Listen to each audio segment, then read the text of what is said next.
Hello everyone, welcome to the class of Engineering Mathematics. This is your lecture number 6 and in this lecture we are going to discuss सबसे पहले हम discuss करेंगे आपका solution of linear system and rank of the matrix. मतलब rank of matrix से हम कैसे solution of linear system को डिस्क्राइब कर सकते हैं कि वो उसका यूनिक सोल्यूशन होगा कि नहीं, इनफाइनाइट मैनी सोल्यूशन होगा या आपका नो सोल्यूशन होगा। साथ में हम देखेंगे system of equation and adjoint of matrix. मतलब आपका अगर स्क्वायर आपका कोफिशिएंट मैट्रिक्स स्क्वायर है तो उस केस में एडजॉइंट ऑफ मैट्रिक्स से कैसे हम सिस्टम ऑफ इक्वेशन को डिस्क्राइब करेंगे वो हम देखेंगे। नेक्स्ट हम देखेंगे क्रैमर रूल, जिससे हम solution of system of linear equation find out करेंगे। तो सबसे पहले हम स्टार्ट करते हैं आपका system of linear equation and rank of the matrix.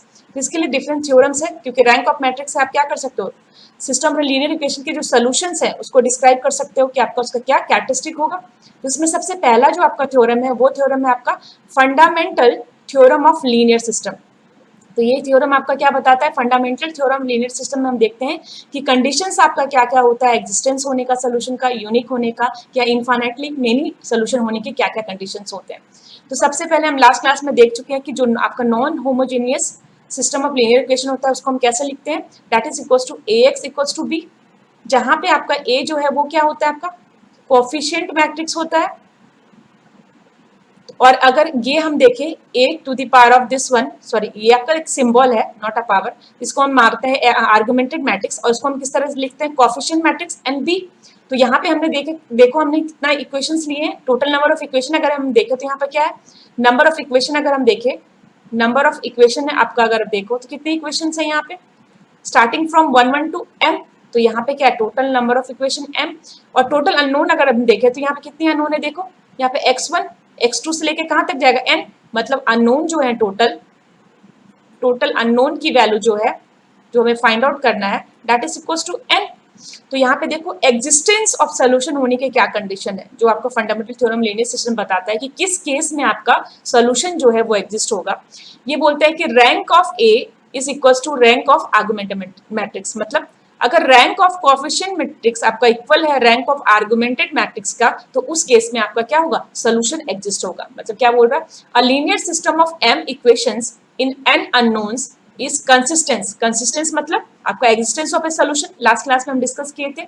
If and only if the coefficient matrix a and the augmented matrix have the same rank, अगर coefficient matrix और आर्गुमेंटेड मैट्रिक्स का आपका सेम रैंक होगा तो उस case में solution क्या होगा, एग्जिस्ट होगा। अब ये सोल्यूशन आपका यूनिक होगा या फिर इनफाइनाइट होगा, इसके लिए आपके कंडीशंस है। तो सबसे पहले हम देखते हैं पार्ट इसका बी कि इसमें यूनिकनेस होने का मतलब सोल्यूशन आपका यूनिक होगा, इसका क्या कंडीशन होगा।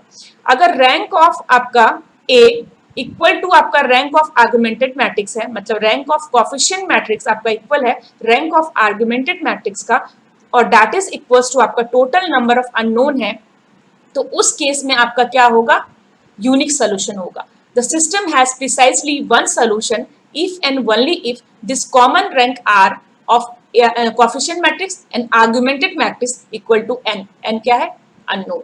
तो उस केस में हमें क्या मिलेगा, यूनिक सोल्यूशन मिलेगा। तो इस तरह से देखो रैंक से हम कैरेक्टरिस्टिक फाइंड आउट कर रहे हैं कि आपका सोल्यूशन यूनिक होगा कि नहीं, एग्जिस्ट होगा कि नहीं। तो नेक्स्ट हम देखते हैं आपका कि आपका इनफाइनाइटली मेनी सोल्यूशन होने के क्या कंडीशंस है। If this common rank r, मतलब कॉमन रैंक कौन सा, rank of the coefficient matrix equal to rank of the augmented matrix and that is any rank, मान लिया हमने आर लिया है वो वैल्यू आया। तो if this common rank r is less than n, मतलब अगर ये कॉमन रैंक आर जो है आपका that is less then number of unknowns है, तो उस केस में आपका क्या होगा, इनफाइनाइटली मेनी सोल्यूशन होगा। लेकिन अगर यही कॉमन रैंक आर आपका इक्वल टू अननोन था तो उस केस में क्या था, आपका यूनिक सोल्यूशन था। लेकिन अगर ये कॉमन रैंक आर आपका लेस देन अननोन है तो उस केस में क्या होगा, आपका इनफाइनाइटली मेनी सोल्यूशंस होगा। अब देखो कि अब ऑल ऑफ दिस सोल्यूशन, जो ये आपके जितने भी सोल्यूशन एग्जिस्ट होंगे, आर ऑब्टेन बाय डिटरमाइनिंग, वो सारे सोल्यूशन आप फाइंड आउट कर सकते हो by determining r suitable unknowns. मतलब आपका कितना, आर सुटेबल अननोन्स को नोन करके आप सारे सोल्यूशन को ऑब्टेन कर सकते हो। बट वो जो आर सुटेबल अननोन्स होगा वो किसके टर्म्स में होगा, that in terms of remaining n minus r unknown. तो यहाँ पे देखो, यहाँ पे रैंक आर जो है वो क्या, लेस देन n है, n आपका टोटल क्या अननोन है, मतलब रिमेनिंग अननोन कितना रहेगा आपका, n माइनस आर। क्योंकि रैंक जो होगा हमेशा क्या होगा, लेस देन या इक्वल टू आपका टोटल नंबर ऑफ अननोन होगा। तो इस केस में जो रिमेनिंग आपके जो है n माइनस आर अननोन है, उसी के टर्म्स में आपका क्या होंगे, टोटल आपके अननोन होंगे, जिससे आपको कंप्लीट सोल्यूशन आप क्या कर सकते हो, फाइंड आउट कर सकते हो। क्लियर है? ओके, तो हम नेक्स्ट देखते हैं। Next one is a Gauss elimination. तो अब हमें पता चल चुका है कि आपका अगर rank of A equals to है आपका रैंक ऑफ आर्गुमेंटेड मैट्रिक्स, तो इस केस में आपका सोल्यूशन एग्जिस्ट होगा। और अगर यही रैंक आपके टोटल नंबर ऑफ अननोन के इक्वल हो गया तो आपका क्या होगा? यूनिक सोल्यूशन होगा।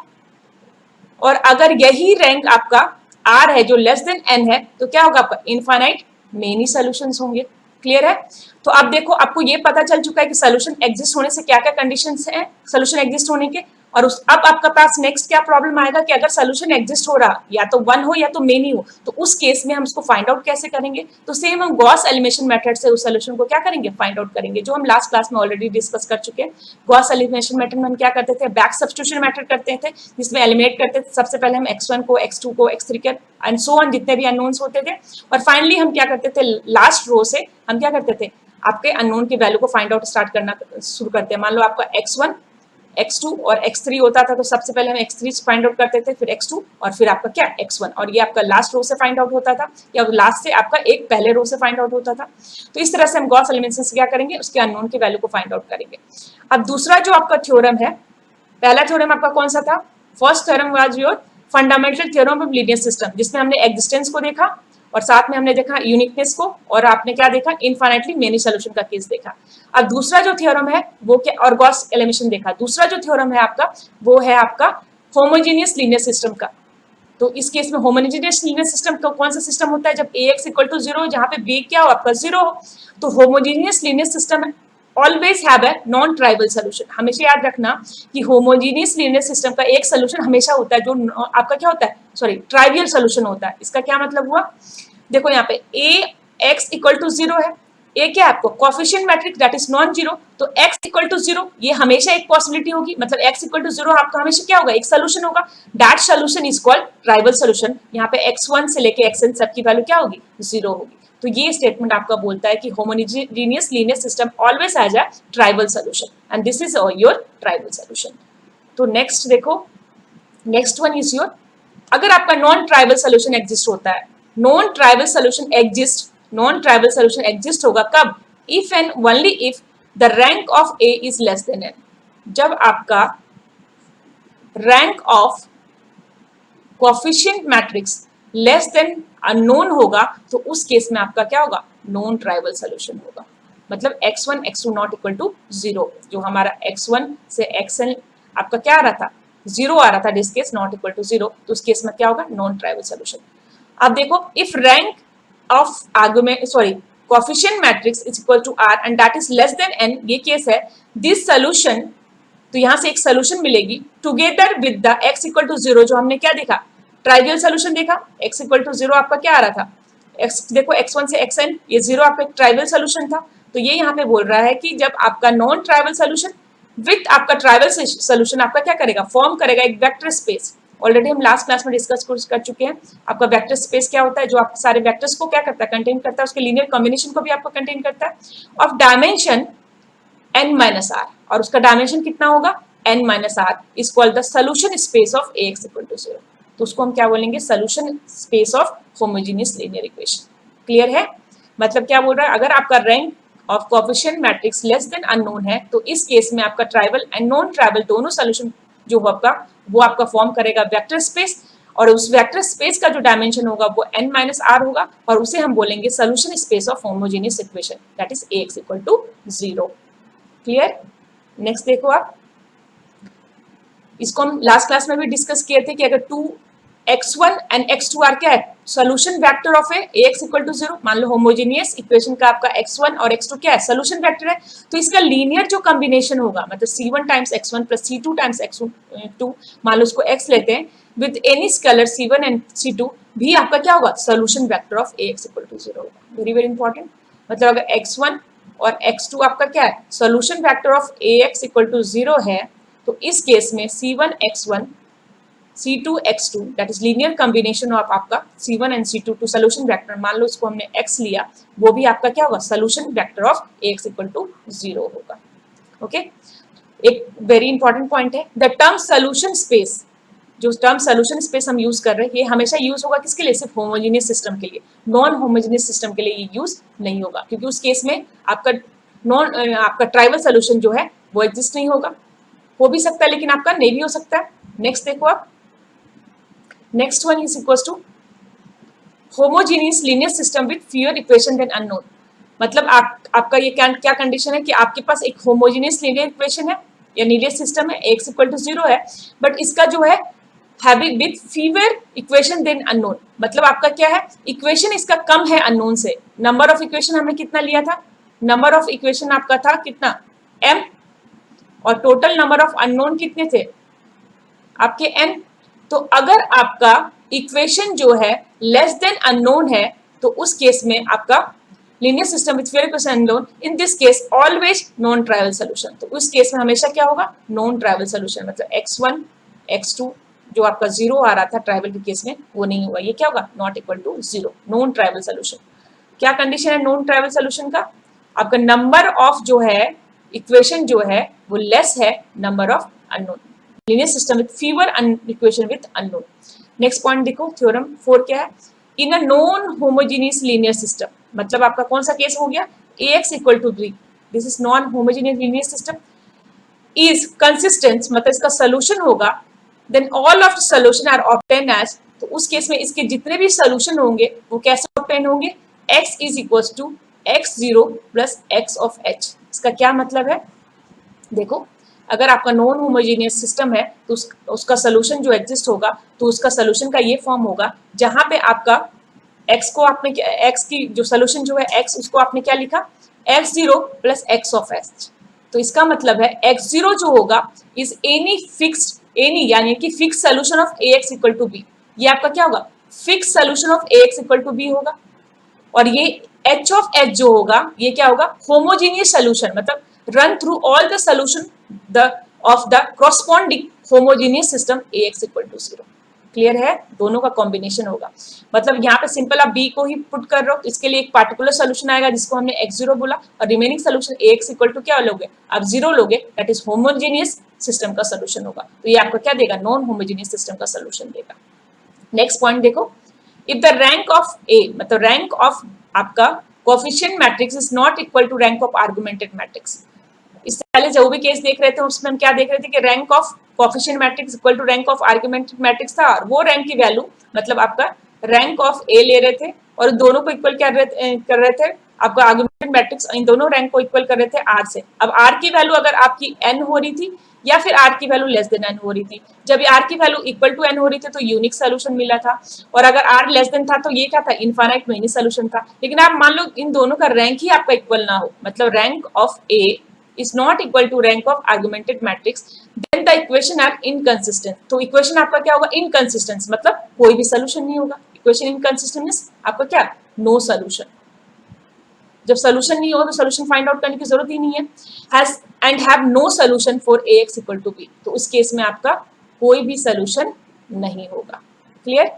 नेक्स्ट पॉइंट देखो आपका, if R be the rank of matrix A for system AX equal to 0, then R cannot be greater than N। ये ऑलरेडी मैं बता चुकी हूँ कि R जो होगा कभी भी आपका N से ज्यादा नहीं होगा। मतलब R की जो वैल्यू होगी rank of matrix coefficient matrix A की जो वैल्यू होगी वो हमेशा क्या होगी, less than equal to number of क्या होगा, अननोन के इक्वल होगा। इक्वल भी हो सकता है बट उससे लेस होगा, उससे ज्यादा आपका कभी भी नहीं होगा। नेक्स्ट पॉइंट देखो आपका, if rank is less than equal to n, अगर रैंक की वैल्यू जो है वो लेस देन या इक्वल टू n है for the system homogeneous system ax equal to 0, then this system will have 0 linearly independent infinite solution. Very important कि अगर rank जो है या तो आपका लेस देन है या इक्वल टू n है तो होमोजेनियस सिस्टम के लिए 0 जो है आपका क्या होगा, कोई भी लीनियरली इंडिपेंडेंट इनफाइनाइट सोल्यूशन नहीं होगा। जो भी सोल्यूशन होंगे वो क्या होंगे, डिपेंडेंट होंगे। That is no linearly independent infinite solution, only trivial unique solution। जो ट्राइवल यूनिक सोल्यूशन आपका क्या है, x इक्वल टू 0 0 0 x1 से लेके आपका x of n equal to क्या था आपका 0, ये आपका ट्राइवल सोल्यूशन होगा। नेक्स्ट पॉइंट देखो, if rank is equal to number of unknown, अगर रैंक आपका क्या है, rank is equal to number of unknown. Clear है, फॉर होमोजीनियस केस मतलब ax इक्वल टू 0, देन आपका वेरी वेरी इंपॉर्टेंट है, इसको समझो। देन आपका जो डिटरमिनेंट ऑफ कोएफिशिएंट मैट्रिक्स है वो नॉट इक्वल टू 0 होगा, that is A is non singular. ये कैसे बोल रहे हैं हम, क्योंकि आपको मैं जब रैंक पढ़ा रही थी लास्ट लेक्चर में उस केस में बताई थी कि अगर ए आपका क्या है, कोई मैट्रिक्स है, वो क्या है, स्क्वायर मैट्रिक्स है, और उसका अगर डिटरमिनेंट की वैल्यू आपकी इक्वल नहीं होती है तो उस केस में इसका जो भी स्क्वायर मैट्रिक्स का आपका ऑर्डर होगा, रैंक भी वही होगा। क्लियर? तो यही चीज आप बोल रहे हैं कि अगर मान लो r इक्वल्स टू n है, करेक्ट, और फॉर होमोजेनियस केस इक्वेशन मतलब रैंक आपका नंबर ऑफ अननोन के इक्वल है, then magnitude sorry determinant of coefficient matrix is not equal to 0, that is a आपका क्या होगा, नॉन सिंगुलर होगा। तो रिवर्स में इस केस में हम देख सकते हैं कि रैंक का अगर पता है तो हम ये फाइंड आउट कर सकते हैं कि आपका जो कोएफिशिएंट मैट्रिक्स है वो सिंगुलर है या फिर नॉन सिंगुलर है। अगर rank equal to number of unknown हुआ तो आपका ये क्या होगा, आपका नॉन सिंगुलर होगा। अगर रैंक आपका लेस देन आपका n होगा तो आपका क्या होगा, वो सिंगुलर होगा। नेक्स्ट देखो यहाँ पे इन सारे को हम समरी में अगर हम देखें तो यहाँ पे क्या लिख सकते हैं उसको आप, यहाँ पे हमने क्या पॉइंट देखा कि अगर रैंक ऑफ आपका coefficient matrix not equal to rank of आपका क्या है, augmented matrix, this is your augmented matrix A B, तो इस केस में इनकंसिस्टेंस होगा और कोई भी सोल्यूशन नहीं होगा। अब देखो नेक्स्ट केस क्या था, अगर रैंक ऑफ आपका कोएफिशिएंट मैट्रिक्स इक्वल है रैंक ऑफ आर्गुमेंटेड मैट्रिक्स से और that is equal to are, और वो वैल्यू आपका नंबर ऑफ अननोन की इक्वल है, तो ये कंसिस्टेंस है, मतलब यहाँ पर सोल्यूशन है, और सोल्यूशन कैसा है, यूनिक सोल्यूशन है। नेक्स्ट पॉइंट, अगर रैंक ऑफ ए आपका इक्वल है rank of augmented matrix and that is equal to are, और वो लेस देन आपका नंबर ऑफ अननोन है, तो ये भी कंसिस्टेंस है, यहाँ पे भी सोल्यूशन है, बट ये क्या है, इनफाइनाइट मेनी सोल्यूशन एग्जिस्ट होगा। तो ये समरी आप याद कर सकते हो उसको शॉर्ट फॉर्म में। ओके, तो अब हम देखते हैं system of linear equation and adjoint of matrix. ये वेरी वेरी इंपॉर्टेंट है। मान लो आपका ax इक्वल टू बी है, क्लियर, ये हमने ऑलरेडी देखा था, नॉन होमोजेनियस इक्वेशन को हम ऐसे लिखते हैं where A is a square matrix. लेकिन यहाँ पे ए क्या है, आपका स्क्वायर मैट्रिक्स, इसका क्या मतलब हुआ, स्क्वायर मैट्रिक्स ए आपका स्क्वायर मैट्रिक्स कब बनेगा, ए आपका n क्रॉस n कब बनेगा, जब number of unknown is equals to आपका क्या हो, नंबर ऑफ इक्वेशन हो। इस केस में ये क्या बन जाएगा, स्क्वायर मैट्रिक्स, मतलब number of unknown is equals to आपका क्या हो, नंबर ऑफ इक्वेशन हो। अगर ये केस है और आपका नॉन होमोजेनियस इक्वेशन है तो इसमें पहला केस आता है कि अगर आपका determinant of, if your determinant of matrix A यानी coefficient matrix is not equal to 0, तो इस केस में क्या मतलब हुआ, इसका रैंक कितना हो गया, r इक्वल्स टू n हो गया। There exist a unique solution, already हम देख चुके हैं, वहां पे हमेशा क्या होगा, आपका यूनिक सोल्यूशन होगा। अब ये हम देखेंगे कि ये सोल्यूशन कैसे फाइंड आउट करेंगे, और सोल्यूशन जो आपका होगा वो होगा x आपका सोल्यूशन देगा x1 से लेके कहां तक, x ऑफ n तक, and that value is equals to a inverse of b। Clear है, that value is equals to a inverse of b। इसको हम देखेंगे भी अभी टाइमिंग के लिए समझो कि अगर आपका कोएफिशिएंट मैट्रिक्स का डिटरमिनेंट नॉट इक्वल टू 0 है तो वहां पे आपका क्या होगा, यूनिक सोल्यूशन होगा, क्योंकि रैंक जो है आपका क्या, टोटल नंबर ऑफ अननोन है, हमने रैंक में भी देखा था। तो उस केस में अगर एडजॉइंट के कंसेप्ट में देखें तो उस केस में आपका यूनिक सोल्यूशन होगा, और वो सोल्यूशन की जो वैल्यू होगी वो किसके इक्वल होगी, a इनवर्स ऑफ b। अब देखो as matrix a is non singular matrix, obviously non singular matrix है क्योंकि इसकी डिटरमिनेंट की वैल्यू क्या है, नॉट इक्वल टू 0 है। Then its inverse exist, obviously ये हम जब इनवर्स देख रहे थे तो हमने सबसे पहला कंडीशन देखा था इनवर्स का कि किसी भी मैट्रिक्स का जो इनवर्स होता है क्या होता है, adjoint of A divided by आपका डिटरमिनेंट ऑफ ए। तो इनवर्स एग्जिस्ट होने के लिए क्या होना चाहिए, डिटरमिनेंट आपका नॉन इक्वल टू 0, मतलब non singular. As a matrix A is non singular matrix then its inverse exist, तो उसका इनवर्स एग्जिस्ट होगा। As inverse of matrix A exist, और inverse of matrix A exist होता है तो it will be a unique. ये भी हमने प्रूव किया था कि b इक्वल्स टू c, अगर आपको याद होगा तो थर्ड लेक्चर में आप देखना कि इनवर्स ऑफ मैट्रिक्स आपका यूनिक होता है, इसको ऑलरेडी हम प्रूव कर चुके हैं। तो अब हम देखते हैं कि x equal to a inverse b कैसे होता है। तो यहाँ पे देखो, यहाँ से ये भी समझो कि यहाँ पे हमने ये देखा इसका यूनिक, अगर इनवर्स एग्जिस्ट हो रहा है तो इसका सोल्यूशन भी आपका क्या है, यूनिक है। यही हमने देखा कि यूनिक सोल्यूशन है इसका। तो अब इसको हम देखते हैं कि x equal to a inverse b कैसा होता है। तो ax इक्वल टू b आपको क्या है, ये फॉर्म है आपका matrix representation of system of linear equation for non homogeneous equation. तो यहाँ पे अगर दोनों साइड हमने क्या लिया, सबसे पहले आपका ax इक्वल टू क्या है, b। अब दोनों साइड क्या कर लो, इनवर्स ले लो, a inverse ax equals to आपका a इनवर्स b। तो यहाँ पे ये वैल्यू कितनी हो जाएगी, a inverse a into x is equals to आपका क्या होगा, a इनवर्स b। तो इसकी वैल्यू कितनी हो जाएगी, this is equals to your i into x and that is equal to A inverse B, identity matrix multiply with the matrix itself, so this is equal to X equal to A inverse B. मतलब इस तरह से हम क्या कर सकते हैं, unique solution find out कर सकते हैं किसका, सिस्टम ऑफ लीनियर इक्वेशन जो आपको नॉन होमोजेनियस इक्वेशन है। And this method of solution is called matrix method of solution. तो इस तरह से भी हम सोल्यूशन को क्या कर सकते हैं, फाइंड आउट कर सकते हैं। अब दूसरा केस क्या है आपका कि डिटर्मिनेंट ऑफ ए, मतलब कोएफिशिएंट मैट्रिक्स का डिटरमिनेंट 0 हो गया, मतलब ये क्या हो गया, सिंगुलर हो गया, that is A is a singular matrix. तो यहाँ पे आपके टू केसेस होते हैं। इसमें जो पहला केस होता है वो पहला केस आपका है कि अगर आपका adjoint of A, adjoint of A कैसे निकालते हैं हम ऑलरेडी डिस्कस कर चुके हैं।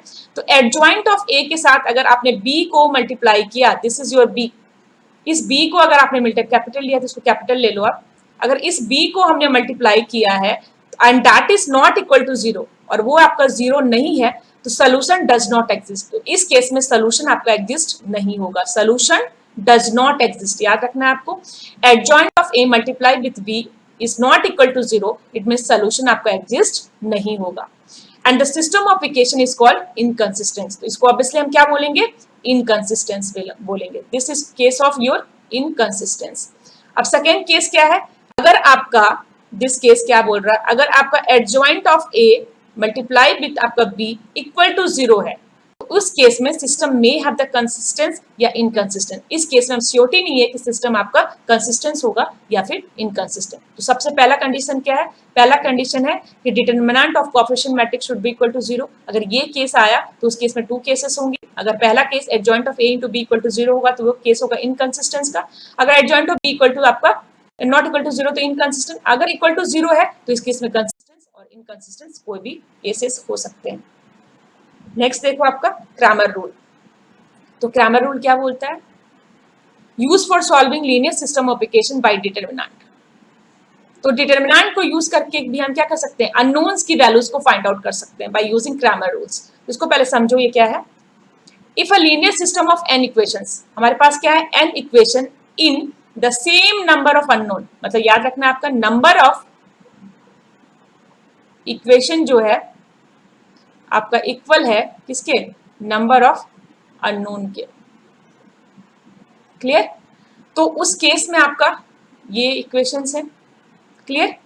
a11 से लेके आपका a1n फर्स्ट इक्वेशन यानी first row vector equals to b1, कितने इक्वेशन n, तो an1 x1 से आपका कितना xn तक bn, this is your xn bn। तो इस तरह से आपका इक्वेशन होंगे। Has a non zero coefficient determinant, मतलब यहाँ पे समझो इसको आप कैसे लिख सकते हो, has a non zero coefficient determinant d that is equal to del determinant of a, मतलब यही बात कर रहा है, कोएफिशिएंट आपके मैट्रिक्स की डिटरमिनेंट की जो वैल्यू है वो आपका क्या है, non zero, not equal to 0। The system has precisely one solution. तो इस केस में सिस्टम का क्या होगा, प्रिसाइजली वन सोल्यूशन होगा and this solution is given as, हम क्रैमर रूल से निकालेंगे। पहले आप ये समझ लो कि अगर आपका system of equation linear equation given है जहां पे number of equation equal to आपका नंबर ऑफ अननोन है और आपके कोएफिशिएंट मैट्रिक्स की डिटरमिनेंट की वैल्यू जो है वो इक्वल टू 0 नहीं है, और उस वैल्यू को हमने क्या लिया कि आपका determinant of coefficient matrix equal to d, या इसको हम क्या ले रहे हैं, डिटरमिनेंट a ले रहे हैं। तो उस केस में हमारा क्या होगा, प्रिसाइजली एक सोल्यूशन एग्जिस्ट होगा और वो सोल्यूशन आपका फाइंड आउट होगा कुछ इस तरह से, that solution is equals to x1 is equals to d1 by d, x2 equal to d2 by d, xn equal to dn by d। तो इसको हम देखते हैं कि x1 x2 एंड dn क्या है। d तो हम देख चुके हैं, d आपका क्या है, d is equals to determinant of coefficient matrix. तो d1 कैसे निकलेगा, तो देखो d1 कैसे निकलेगा, तो यहाँ पे देखो एनी वैल्यू d के, मतलब d के हम कंसिडर करते हैं कोई एक d के है, is the determinant obtain from d, जो आपका डिटरमिनेंट ऑब्टेन होगा d by replacing in d the kth column by the column with the entry b1 to bn। तो इसका क्या मतलब है, इसको समझो। यहाँ पे अगर हम देखें तो d की वैल्यू कितनी होगी, सबसे पहले हम कोएफिशिएंट मैट्रिक्स देखते हैं। तो कोएफिशिएंट मैट्रिक्स जो आप लिखोगे उसको कैसे लिखोगे, कोएफिशिएंट मैट्रिक्स A आपका कैसा होगा, इसका फॉर्म कैसा होगा, A11 A12 टू कहाँ तक A1n, क्लियर।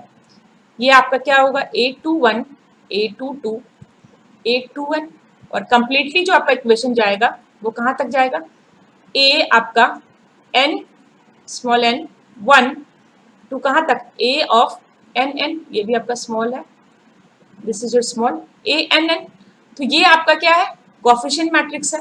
तो यहाँ पे इस मैट्रिक्स का जो डिटर्मिनेंट है उसको हमने d लिया। तो d1 जो आपका मिलेगा या dk जो आपका मिलेगा वो कैसे मिलेगा, dk आपको मिलेगा, dk is the determinant obtain from d से ही आपका डिटरमिनेंट ऑब्टेन होगा, इसी का डिटरमिनेंट से दिस वैल्यू से ऑब्टेन होगा bye replacing in d the kth column. मतलब मान लो कि d1 हमें निकालना है तो इसका kth कॉलम मतलब 1 कॉलम जो है ये फर्स्ट कॉलम है, this is your first column. तो इस कॉलम को अगर हमने रिप्लेस किससे कर दिया, by the column with the entries b1 to bn, मतलब यहाँ पे क्या होगा आपका b1 b2 से लेके bn। तो इस तरह से हम क्या कर सकते हैं, d1 की वैल्यू फाइंड आउट कर सकते हैं। मान लो अगर d2 की वैल्यू फाइंड आउट करनी है, तो अगर d2 की वैल्यू फाइंड आउट कर लिए, दिस इज योर d2, तो इस केस में हमें क्या करना पड़ेगा, सेकेंड कॉलम, ये आपका सेकेंड कॉलम है, इसको रिप्लेस करना पड़ेगा किससे, b1 से। क्लियर है। तो इस तरह से हम क्या कर सकते हैं, सारे अननोन की वैल्यू फाइंड आउट कर सकते हैं और ये क्या होगा, यूनिक सोल्यूशन होगा आपका इस केस में।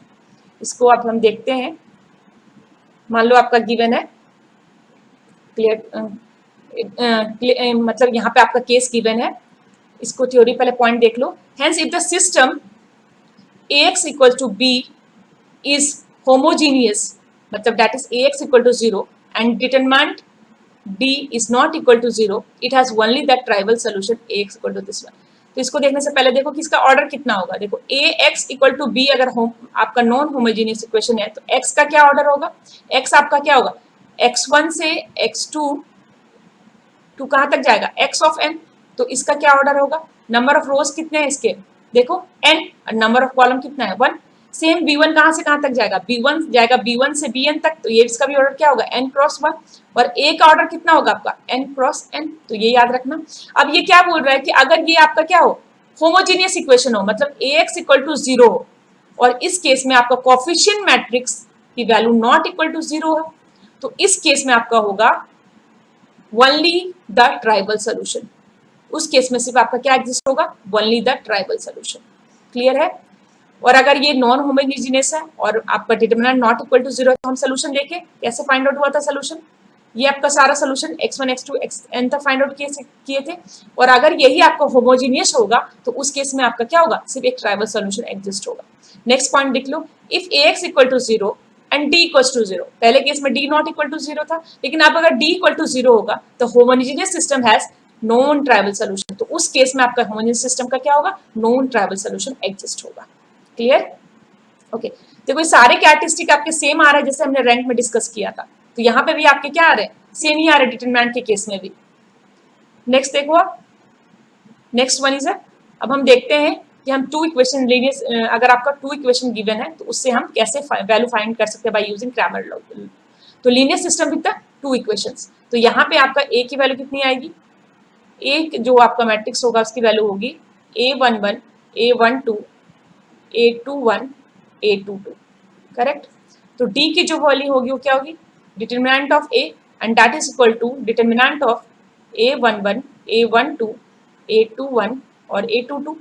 तो यहाँ पे अगर हम x1 की वैल्यू निकाले तो x1 की वैल्यू कितनी आ रही थी, x1 equal to d1 divided by d आएगा। तो x1 equal to d1 divided by d, मतलब ये क्या है, फर्स्ट, यानी इसके फर्स्ट जो आपके कॉलम है उसको हम किससे रिप्लेस कर देंगे, b1 b2 से। तो ये क्या हो जाएगा b1 and this will be your b2 not divided, simple आपका b1 and b2। तो यहाँ पे वैल्यू आप क्या लिख लोगे, तो this is equal to d1 की वैल्यू आप क्या आएगी, अब d1 की जो वैल्यू आएगी यहाँ पे इसको रिप्लेस करेंगे हम किससे, b1 b2, और ये आपका क्या होगा a12 और ये क्या होगा a22 determinant divided by d तो आपका इसका क्या है, डिटरमिनेंट है। तो इस तरह से आप क्या कर सकते हो, वैल्यू फाइंड आउट कर सकते हो। और सेम अगर x2 निकालना है तो किसको, सेकंड कॉलम को हमें रिप्लेस करना पड़ेगा किससे, b1 b2 से। तो इस तरह से अननोन की वैल्यू फाइंड आउट कर सकते हैं for linear system with two equation. Next देखो, अगर आपका linear system with three equations given है तो उस केस में ये तीन इक्वेशन आपको गिवन है, तो इस केस में जो आपका कोएफिशिएंट मैट्रिक्स होगा a, उसका हम डिटरमिनेंट ही एक साथ देखते हैं। तो ये डिटरमिनेंट की वैल्यू कितनी हो जाएगी, a11 a12 a13 a21 a22 a23, this is equal to a31 a32, this is a33। तो यहाँ पे अगर हम x1 की वैल्यू देखें तो x1 क्या होगा, d1 डिवाइडेड d, मतलब फर्स्ट आपका क्या, this is your first column, तो इसको किससे रिप्लेस करोगे आप, this replace by b1 b2 और B3। तो यहाँ पे देखो D1 की वैल्यू हमने क्या लिखा है, B1, B2, B3। बाकी जो आपके कॉलम्स है A1, A12, A22, A32 as it is है दोनों कॉलम इसी की तरह। सेम अगर D2 अगर देखोगे तो D2 में क्या करोगे आप, सेकंड कॉलम को रिप्लेस करोगे, तो this is your second column. यहाँ पे हमने रिप्लेस कर दिया किससे, B1, B2 एंड B3 से। सेम D3 होगा तो क्या होगा, आपका थर्ड कॉलम रिप्लेस हो जाएगा। अगर DT की वैल्यू हम लिखेंगे तो उसकी वैल्यू कितनी हो जाएगी आपकी, A11, A12, A21, A31 and this is equals to A22, A32 and this is equals to your B1, B2 and B3। तो यहाँ से हम वैल्यू फाइंड आउट कर सकते हैं आपका x1, x2 और x3 का। इसी तरह n नंबर होगा तो हम इस तरह से वैल्यू को क्या करेंगे, फाइंड आउट कर लेंगे। ओके, तो हम नेक्स्ट अब देखते हैं गेट के क्वेश्चंस को। तो ये आपका गेट का क्वेश्चन है, 2 मार्क का क्वेश्चन है ये क्वेश्चन गेट का। तो आपको इसमें क्या गिवन है, solution for the system defined by the set of equation. आपको सेट ऑफ इक्वेशन क्या क्या गिवन है, 4y plus 3z is equal to 8, पहला इक्वेशन। दूसरा गिवन है आपका 2x minus z, this is your z, that is equal to 2। और तीसरा आपको गिवन है 3x plus 2y is equal to your 5। तो यहाँ से हम आर्गुमेंटेड मैट्रिक्स फॉर्म कर सकते हैं। तो यहाँ पे x की वैल्यू 0 है, y आपका x का कोफिशिएंट की वैल्यू 0, y का कोफिशिएंट 4 और z का 3। सेम यहाँ पे कितना होगा 2, आपका y 0, कोफिशिएंट 0 एंड z -1, 3, 2 और ये 0, 8, 2, 5। तो यहाँ पे देखो पहला ही एलिमेंट आपका 0 हो चुका है। तो यहाँ पे हम इसका सोल्यूशन फाइंड कर रहे हैं by using Gauss elimination method. किससे, गॉस एलिमिनेशन मेथड से। तो इस केस में देखो ये पहला ही एलिमेंट 0 हो चुका है, तो यहाँ पे हमें सबसे पहले x1 को एलिमिनेट करना होता है, बट वहाँ पे x1 की वैल्यू तो एग्जिस्ट होनी चाहिए, ये 0 हो गई है। तो हम क्या करेंगे, इसके एक्सचेंज ऑफ रोज कर देंगे, मतलब रो 1 और रो 2 को हमने एक्सचेंज कर दिया। तो यहाँ से हम देखो रो 1 और रो 2 आपका क्या हो चुका है, एक्सचेंज हो चुका है। गॉस एलिमिनेशन मेथड हम यूज कर रहे हैं, ये एक्सचेंज हो चुका है। तो ये आपका x1 है, ये दिस इज योर x1। तो x1 को हमें सबसे पहले एलिमिनेट करना होता है, तो ये तो ऑलरेडी एलिमिनेटेड है, पर यहाँ पे 3 है तो इसको भी हमें एलिमिनेट करना है। तो हम क्या कर सकते हैं, अगर रो 3 में आपने क्या कर दिया, अगर रो 3 में हमने ऑपरेशन कर दिया रो 3 माइनस 3/2 रो 1, मतलब आपका रो 3 में ऑपरेशन क्या हो रहा, रो 3 माइनस 3/2 रो 1, तो आपको क्या मिलेगा। तो पहला एलिमेंट अगर हम देखें रो 3 का, तो ये 3 है, तो पहला कितना हो जाएगा 3 माइनस 3/2 टाइम्स ऑफ रो 1, क्या है ये 2। तो ये वैल्यू कितनी हो जाएगी 3 माइनस 3, 0 आ जाएगा ये वैल्यू। देखो रो 3 का ये वैल्यू कितना होगा 0। सेकेंड कितना है आपका 2, ये एज इट इज रहेगा क्योंकि ये वैल्यू 0 है। थर्ड कितना हो जाएगा आपका -3/2, क्लियर है। और ये आपका कितना है, आपका ये वैल्यू इज -1, तो this is equal to minus करोगे तो ये क्या हो जाएगा +3/2 and this value is equal to your 2। तो यहाँ से हमें क्या मिल जाएगा, ऑपरेशन करने से ये हमने क्या किया, x1 को एलिमिनेट कर दिया। अब हम आते हैं किस पे, x2 पे। तो यहाँ पे 4 है, तो हमें आप किसको एलिमिनेट करना है, 2 को एलिमिनेट करना है। तो अगर 2 को एलिमिनेट करना है तो आप क्या करोगे, अगर 2 को एलिमिनेट करता है तो रो 3 में अगर आपने क्या कर दिया 2/4 टाइम्स रो 2 कर दिया, तो क्या मिल जाएगा, ये रो 3 है आपका, इसमें 2/4 टाइम्स अगर आपने क्या किया रो 2 कर दिया, तो ये क्या वैल्यू हो जाएगी, दिस इज 2। पहला एलिमेंट देखो इसका ये एलिमेंट 2 को देखो हम कैसे रिमूव कर रहे हैं, ये तो 0 ही हो जाएगा क्योंकि ये 0 है, तो this is 0 and this element अगर आप देखें तो इसकी वैल्यू कितनी 2 माइनस 2/4 टाइम्स ऑफ आपका रो 2 कितना है 4, तो 4 कैंसिल आउट, 2 माइनस 2 0, तो ये जो एलिमेंट यहाँ पे क्या मिला 0। सेम यहाँ पे देखोगे तो 2 कैंसिल आउट, ये 3 माइनस 0, ये वैल्यू कितनी हो जाएगी 0 and this value equal to -2। तो यहाँ पे देखो आपका क्या हुआ कंडीशन, यहाँ पे आपको क्या मिला है, देखो लास्ट में आपको क्या मिला है, दिस इज इक्वल टू -2, मतलब क्या है 0 इज इक्वल टू आपका -2। तो क्या 0 इज इक्वल टू -2 होता है, इस 0 इज इक्वल टू -2 मतलब इसका क्या है, कोई भी सोल्यूशन एग्जिस्ट नहीं होगा, मतलब नो एग्जिस्टेंस, क्लियर है।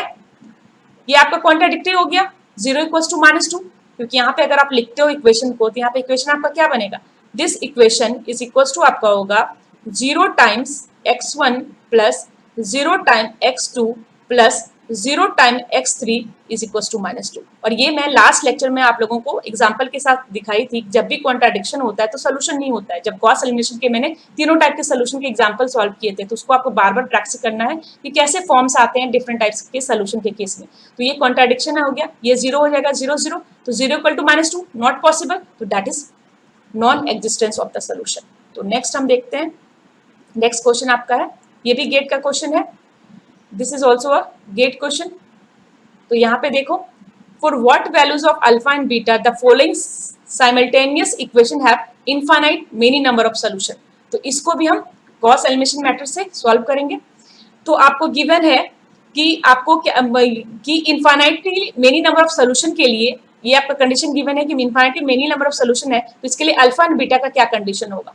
तो आप देखना कि गॉस एलिमिनेशन मेथड में जो infinite many number of solution था उसका क्या केस होता है, तो आप देखोगे तो आपको पता चल जाएगा। तो अभी यहाँ पे इसको हम सॉल्व करते हैं। आपको इक्वेशन गिवन है x plus y plus z equal to 5, x plus 3y plus 3z equal to 9, x plus 2y plus 2z equal to, sorry ये आपका है x plus 2y plus 2 sorry alpha z equal to beta, this one is your alpha and this one ये जो beta, alpha z equal to beta. तो इससे अगर आपने augmented matrix बनाया तो ये आपका ऑगमेंटेड मैट्रिक्स बन जाएगा 1 1 1, दिस इज 1 1 1 5 1 3 3 9 1 3 3 9, और ये क्या आएगा 1 2 अल्फा और आपका क्या बीटा। ये गॉस एलिमिनेशन मेथड से अगर हम सॉल्व करें तो हमें ये आपका x1 को एलिमिनेट करना होगा, इन दोनों को 0 0 करना होगा। तो यहाँ से अगर देखें तो हम क्या कर सकते हैं, अगर रो 2 को में से अगर रो 2 का ऑपरेशन करें तो रो 2 में अगर रो 1 को हम सब्ट्रैक्ट कर देते वैल्यू कितनी हो जाएगी, रो 2 माइनस रो 1 कर रहे तो ये क्या होगा 1 minus 1 0, this is equal to 3 minus 1 that is equal to 2, 3 minus 1 equal to 2, 9 minus 5 equal to 4, ये आपका रो 2 हो जाएगा। और रो 3 में हमने क्या किया, रो 3 माइनस रो 1, तो यहाँ पे ये क्या होगा 0, ये क्या होगा 2 minus 1 1, this is equal to alpha minus 1, और ये वैल्यू क्या हो जाएगी बीटा माइनस 5। तो इस तरह से ये वैल्यू आएगी हमारी। अब हमें क्या करना है, x2 को एलिमिनेट करना है, तो ये इसका पाइवट आपका एलिमेंट है, तो यहाँ पे इसको आपको एलिमिनेट करना है। इसको 0 करने के लिए आप क्या कर सकते हो, रो 3 में आप क्या करो, रो 3 माइनस 1 बाई रो 2 कर दो, तो यहाँ पे ये क्या हो जाएगा एलिमिनेट हो जाएगा। तो इस केस में अगर हम रो 3 में क्या कर दे माइनस 1 बाई 2 आपका रो 2, तो इसकी वैल्यू 0 हो जाएगी। और यहाँ पे ये वैल्यू कितनी आ जाएगी अल्फा माइनस आपका 2 and this value is equal to beta minus 7, this is equal to row 3 minus आपका row 2, this is row 3 minus आपका रो 2। क्लियर, तो ये आपकी वैल्यू आएगी। अब यहाँ पे देखो फॉर इनफाइनाइट सोल्यूशन, ये कंडीशन आपने देखा होगा, last row must be completely 0। जब भी आपका इनफाइनाइट सोल्यूशन होगा बाय गॉस एलिमिनेशन मेथड, तो आपका लास्ट रो जो होगा वो कंप्लीटली क्या होगा 0। इसका क्या मतलब हुआ कि अल्फा माइनस 2 भी आपका क्या होगा इक्वल टू 0, और बीटा माइनस 7 भी क्या होगा इक्वल टू 0। तो यहाँ से आपको क्या मिल जाएगा अल्फा की वैल्यू 2, और यहाँ से क्या मिल जाएगा आपको बीटा की वैल्यू 7। क्लियर, तो यहाँ पे देखो अल्फा 2 और बीटा 7 का कौन सा कंडीशन है, ऑप्शन ए आपका क्या है करेक्ट है। तो इस तरह से गॉस एलिमिनेशन मेथड से हम क्या कर सकते हैं सोल्यूशन कर सकते हैं और फाइंड आउट कर सकते हैं सोल्यूशन। क्लियर, तो आपको क्या करना है, आपको आज की क्लास के सारे क्वेश्चन को प्रैक्टिस करना है। और प्रीवियस क्लास में जो हमने गॉस एलिमिनेशन मेथड देखा था, रैंक ऑफ मैट्रिक्स देखा था, आज की क्लास में हमने जो रैंक ऑफ मैट्रिक्स के साथ सिस्टम ऑफ लीनियर इक्वेशन का कंडीशंस देखे हैं, वो सारे बहुत ही इंपॉर्टेंट है। उन सबको आपको रिविजन करना है और प्रैक्टिस करना है जो भी क्वेश्चन मैंने क्लास में सॉल्व किया है। अगर आपको कोई भी डाउट है तो आप पूछ सकते हो। नेक्स्ट क्लास में हम देखेंगे eigen values and eigen vectors, कैले हैमिल्टन थ्योरम्स, डायगोनलाइजेशन ऑफ मैट्रिक्स, और फिर हम गेट के क्वेश्चन नंबर ऑफ क्वेश्चन को प्रैक्टिस करेंगे। Thank you for watching.